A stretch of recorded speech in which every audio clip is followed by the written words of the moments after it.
حضرت علی کی شہادت کے بعد لوگوں نے، جبکہ ابھی حضرت علی زخمی تھے، انتقال نہیں ہوا تھا، آپ سے پوچھا کہ ہم حسن کے ہاتھ پر بیعت کر لیں رضی اللہ تعالیٰ.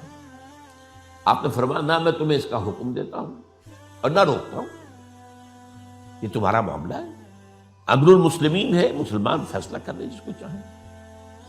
چنانچہ حضرت حسن رضی اللہ تعالیٰ عنہ کے ہاتھ پر بیعت ہو گئی. اب معاملہ ٹھہرا حضرت حسن اور حضرت معاویہ کے مابین. 6 ماہ خلافت رہی ہے حضرت حسن کی رضی اللہ تعالیٰ، اور میں انہیں 5واں خلیفہ راشد مانتا ہوں. ابو بکر، عمر، عثمان، علی، حسن، انہوں نے کوئی اپنی قوت سے خلافت حاصل نہیں کی تھی، بلکہ مسلمانوں نے انہیں خلیفہ بنایا. لیکن یہ اس قدر صلح جو انسان تھے، بہت نرم طبیعت کے انسان. جب انہوں نے دیکھا کہ یہ تو پھر خوریزی کا معاملہ ہو رہا ہے، ابھی معاویہ کے پاس 40,000 کا لشکر تھا، ان کے پاس بھی بڑا لشکر موجود تھا، بلکہ 40,000 ان کے پاس تھا، حضرت معاویہ کے پاس اس سے بڑا تھا. انہوں نے صلح کر لی حضرت معاویہ سے رضی اللہ تعالیٰ، اور وہ حدیث ان کے حق میں جو ہے پیشن گوئی تھی وہ پوری ہو گئی کہ حضور نے فرمایا تھا میرا یہ بیٹا مسلمانوں کے 2 گروہوں کے مابین صلح کرائے گا. یہ سن 41 ہجری کا واقعہ ہے جب صلح ہو گئی اور حضرت حسن دستبردار ہو گئے اور امیر معاویہ کو اب خلیفہ تسلیم کر لیا گیا. اس کو عام الجماع کہتے ہیں، یعنی وہ انتشار اور تفرقہ جو سبائی فتنے سے شروع ہوا تھا، اگرچہ اس کا نقطۂ آغاز تو بالفعل بنا شہادت عثمان، پھر وہ جنگ جمل اور جنگ صفین اور جنگ نہروان، اور اس کا ایک نتیجہ جو نکلا وہ کیا تھا کہ اسلامی حکومت کی حدود کی جو توسیع ہو رہی تھی وہ عمل رک گیا. وہ تو خلفائے ثلاثہ، اب یہ ثلاثہ میں گن رہا ہوں، حضرت ابوبکر، حضرت عمر، حضرت عثمان، ان کے دور میں ساری توسیع ہوئی، فتوحات ہوئی. حضرت علی کا دور جو ہے سارا خانہ جنگی کی نظر ہو گیا. وہ خلیفہ راشد ہیں، اس میں کوئی شک نہیں ہے، بہت عظیم شخصیت ہے، ہمارے نزدیک صحابہ کرام میں سوائے 3 کے سب سے بڑھ کر ہے، سب سے افضل ہے. ہاں ابو بکر، عمر، عثمان ان سے افضل ہے ہمارے نزدیک. خلافت جو ہے خلفاء کے مابین ترتیب فضیلت جو ہے وہ ترتیب خلافت کے مطابق ہے اہل سنت کے نزدیک، لیکن باقی ہزاروں صحابہ میں تو سب سے اونچے ہیں. اس حوالے سے حضرت علی کا کوئی قصور نہیں ہے رضی اللہ عنہ، ان کی کوئی کوتاہی نہیں ہے. انہیں خلافت ملی ہی ایسے پرفتن دور میں ہے.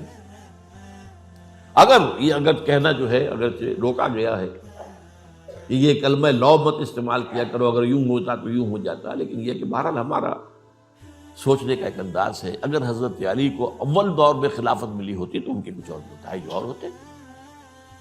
اب یہ پرفتن دور کے اندر خلافت ملی، خانہ جنگی ہو رہی ہے، اور جو حالات میں نے آپ کو بتائے ہیں، ظاہر بات ہے کہ وہ دور جتنا نہ ذرائع آمد و رفت ایسے تھے، نہ ذرائع مواصلات ایسے تھے، نہ کمیونیکیشنز ایسی تھیں.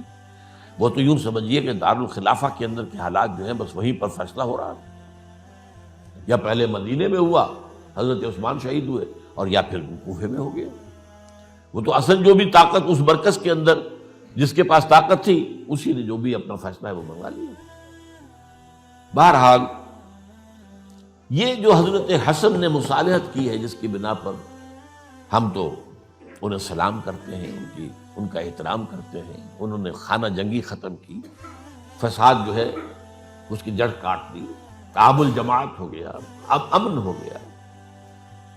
اور نوٹ کیجئے اس کے بعد 20 برس تک امیر معاویہ کی حکومت رہی ہے، 20 برس، اور کامل امن رہا ہے. اس میں یہ بھی ہے کہ ان کے تدبر کو بھی دخل حاصل تھا، یہ بھی ہے کہ انہوں نے کچھ طاقت کا استعمال بھی کیا، یہ بھی ہے کہ انہوں نے دلجوئیاں بھی کی لوگوں کو جس کو ہم کہتے ہیں مؤلفۃ القلوب، جو زکوٰۃ کے مسائل میں شامل ہے. کچھ لوگوں کی اس کے شر سے اس کو روکنے کے لیے ان کو جو ہے کچھ زکوٰۃ میں سے پیسہ دیا جائے وغیرہ وغیرہ، مؤلفۃ القلوب، تالیف قلب کے لیے. بہرحال نتیجہ یہ ہے. تاہم یہ جان لیجئے کہ حضرت معاویہ صحابی رسول ہیں، ہم ان کو تسلیم کرتے ہیں، لیکن ان کی خلافت کو خلافت راشدہ ہم نہیں مانتے، اس لیے کہ وہ انہوں نے اپنی طاقت سے حاصل کی ہے۔ میں نے اسی لیے کہا حضرت حسن رضی اللہ تعالیٰ عنہ کی خلافت خلافت راشدہ ہے، لیکن حضرت معاویہ کی خلافت خلافت راشدہ، اگرچہ اس میں عمل رہا، اور وہ جو عمل رک گیا تھا، وہ جو مزید توسیع دارالاسلام کی، وہ دوبارہ شروع ہو گیا، خراسان کی طرف پیش قدمی شروع ہو گئی۔ ادھر پہلا بحری بیڑا بنایا حضرت معاویہ نے رضی اللہ تعالیٰ عنہ، اور یہ بحیرہ روم کے بعد جزائر کو فتح بھی کیے۔ انہی کے زمانے میں مسلمان فوجیں جو ہیں استنبول تک پہنچ گئی، قسطنطنیہ تک، قسطنطنیہ کی فصیل تک پہنچ گئے، اگرچہ فتح نہیں ہو سکا قسطنطنیہ اس وقت، وہ تو بعد میں کئی سو سال بعد ترک جو خلیفہ تھا اس کے ہاتھوں فتح ہوئی، محمد فاتح، لیکن یہ کہ باہر پہنچ گئے تھے وہاں تک، یہ عمل بھی شروع ہو گیا۔ لیکن انہی لوگوں نے حضرت حسن کو گالیاں دی اس کام پر کہ تم نے صلح کی، امیر الکافرین کہا، امیر المنافقین کہا، اور انہیں خطاب یا عار المومنین، اے مومنوں کے لیے عار کی کا اور شرم کے باعث، اور ان کے خیمے پر حملہ کیا، اسے جلایا، ان کی جان کے در پہ تھے کہ تم نے صلح کیوں کی۔ یہ اکھڑ لوگ، یہ لوگ، اس کے بعد اب میں صرف اشارہ کر رہا ہوں، یہی لوگ تھے اصل میں جو 20 برس کے بعد پھر جو حادثہ سانحہ کربلا ہوا ہے اس کا مین کردار یہ تھا۔ صرف چند جملے اس وقت کہوں گا، سانحہ کربلا پر میرا کتاب جو موجود ہے وہ آپ پڑھیے۔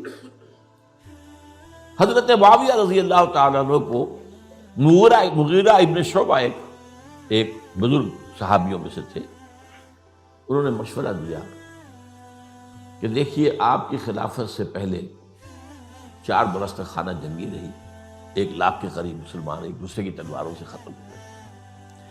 اب اگر وہ زمانہ گزر گیا، کبار صحابہ تو فوت ہو چکے، بڑے صحابہ تو گئے، اب تو یہ 9 مسلم جو فتح کے بعد ایمان لائے یا اس کے بعد ایمان لائے جبکہ سورہ توبہ کی آیات نازل ہو گئی، اب تو یہ لوگ، یا پھر اب نئے لوگ جو مفتوحہ علاقے میں ایمان لا رہے ہیں، مسلمان ہو رہے ہیں، لہٰذا اب وہ جو مسلمانوں کا ایک نظام خلافت راشدہ کا تھا، اگر اس کے پیچھے کسی مضبوط قبیلے کی طاقت نہ ہو تو وہ مرکزیت قائم نہیں رکھ سکے گا، لہذا آپ یزید کو اپنا ولی عہد مقرر کر۔